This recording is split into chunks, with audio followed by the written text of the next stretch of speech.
आपने बहुत बार देखा होगा कि रिटेलर्स जो हैं वो आपको जो है डिफरेंट डिफरेंट प्रमोशनल जो है एडवर्टाइजमेंट्स कर रहे होते हैं कि 60% डिस्काउंट या फिर जो एमआरपी होती है उससे कम रेट पे जो है आपको प्रोडक्ट सेल कर रहे होते हैं या फिर 10 rupees 30 rupees of 40 rupees of करके सेल कर रहे होते हैं।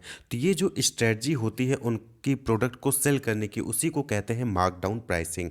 To cut down the actual price of the product to increase the sale is called markdown pricing. वो अपने सेल्स को इंक्रीज करने के लिए जो एमआरपी होती है मैक्सिमम रिटेल प्राइस उससे जो है कम रेट में जो है कम प्राइस में सेल कर रहे होते हैं, तो उसको हम मार्कडाउन प्राइसिंग कहते हैं। रिटेलर ये स्ट्रेटजी यूज़ क्यों करते हैं? एक्चुअली क्या होता है कि कॉन्सेप्ट है कि अगर प्राइस एमआरपी से कम हमें बेचेंगे तो कस्टमर जो है वो अट्रैक्ट होगा और प्रोडक्ट को परचेज करेगा। या फिर कई बार होता है कि प्रोडक्ट की एक्सपायरी डेट आ रही होती है, तो उस केस में जो है प्रोडक्ट को रिटेलर से बाहर रिटेल स्टोर से बाहर निकाला नहीं कस्टमर तक पहुंचा दें देखिए वो कंज्यूम हो जाए, तो उस केस में भी हम क्या करते हैं मार्कडाउन प्राइसिंग अपनाते हैं कि एमआरपी से कम में देंगे तो कस्टमर लेके जाएगा। या स्टॉक क्लियर करना है आपको या फिर सीजन ऑफ हो रहा है, तो उस केस में जो है आप मार्कडाउन प्राइसिंग का यूज़ करते हैं। मार्कडाउन प्राइसिंग सिंपल सा एमआरपी से कम रुपए में बेचना। एमआरपी 10 रुपये है तो आप 8 रुपये में सेल कर रहे हो, तो इसी को मार्कडाउन प्राइसिंग कहते हैं।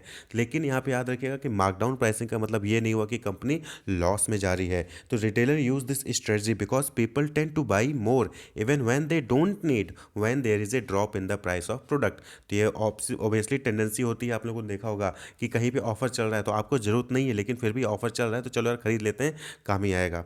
तो ये इस केस में जो है ऐसे सेल्स को इंक्रीज करने के लिए मार्कडाउन प्राइसिंग यूज़ की जाती है। If retailers are selling product at a markdown that doesn't mean that they are selling at a loss. जैसे आपकी पहले बोला कि अगर रिटेलर्स जो है मार्कडाउन प्राइसिंग कर रहे हैं तो इसका मतलब ये नहीं कि वो लॉस में जा रहे हैं, वो अपनी प्रॉफिट को कम कर रहे हैं। बस प्रॉफिट हो रही है लेकिन प्रॉफिट को कम कर रहे हैं, लॉस नहीं जा रहे हैं। That means they are selling product at a lower profit, they are not getting loss. अब एग्जांपल के तौर पे समझिए कि सपोज करिए कि एक रिटेलर है जो मार्कडाउन प्राइस करता है शैम्पू का 10 रुपये से, ठीक है, फ्रॉम द मार्केट प्राइस 100, यानी कि मार्केट प्राइस 100 थी यानी कि एमआरपी 100 था, उसने जो है मार्कडाउन कर दिया 10 रुपये से। तो अब शैम्पू जो है उसने जो खरीदा था वो 50 रुपीज़ में खरीदा था, $50 में। तो जो रिटेलर है उसने $50 में शैम्पू परचेज किया, उसकी एमआरपी 100 थी, उसने जो उस पर मार्कडाउन कर दिया 10 रुपीज़ का, तो अब जो है वो क्या होगा 90 डॉलर में सेल होगा। तो $90 में सेल होगा, फिर भी जो है वो रिटेलर कितने का प्रॉफिट अर्न कर रहा है $40 का, क्योंकि उसने $50 में परचेज किया, अभी भी वो $90 में परचेज कर रहा है। $100 में ना सेल करके उसने $90 में सेल किया, फिर भी जो है वो उसके पास $40 का प्रॉफिट हो रहा है। तो इसी स्ट्रेटजी को हम कहते हैं markdown pricing. Markdown strategy will help you to sell your stock fast but at a lower profit.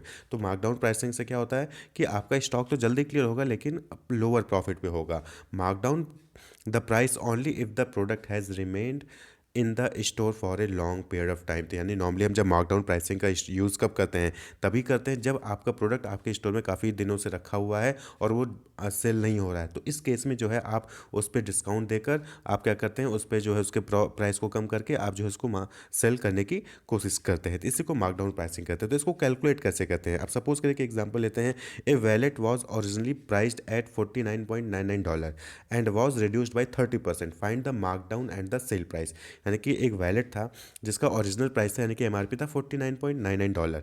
अब उस पर जो है मार्क उसकी प्राइस को 30% रिड्यूस कर दिया गया। तो मार्कडाउन प्राइस क्या होगा और सेल प्राइस क्या होगा आपको कैलकुलेट करना है। तो मार्कडाउन क्या होगा, बट ऑब्वियस बात है जो सेलिंग प्राइस है उसको उसका परसेंटेज निकाल लीजिए, 30% से रिड्यूस किया 30% ऑफ 49.9, तो क्या हो जाएगा that is 0.3 into $49.99 that is ₹15। तो यानी कि 49.99 से $15 कम कर दिया गया, 30% $15 हो गया। तो ये अब नया सेल प्राइस क्या हो जाएगा उस वैलेट का, that is new mark sale price sale minus M, यानी कि जो सेलिंग प्राइस थी पहले अब जो है वो मार्कडाउन प्राइस हो जाएगी, यानी 49.99 माइनस 15 दैट इज़ 34.99, ये न्यू प्राइस हो जाएगी। तो इसी को कहते हैं मार्कडाउन प्राइसिंग। तो सिंपल सा कॉन्सेप्ट था, जब भी आपको अपना स्टॉक क्लियर करना हो, प्रोडक्ट बहुत दिनों से रखा हुआ है आपके जो है स्टोर में, वो सेल नहीं हो रहा है या फिर आपको अपनी सेल को इंक्रीज़ करना है, तो आप जो है जो एमआरपी होती है उसमें रिडक्शन करते हैं, डिडक्शन करते हैं, कट करते हैं और प्राइस को डिक्रीज़ करते हैं। ₹100 का आप सेल कर रहे थे, अब उसको आप 80 में ही सेल कर दोगे, 70 में ही सेल कर दोगे, लेकिन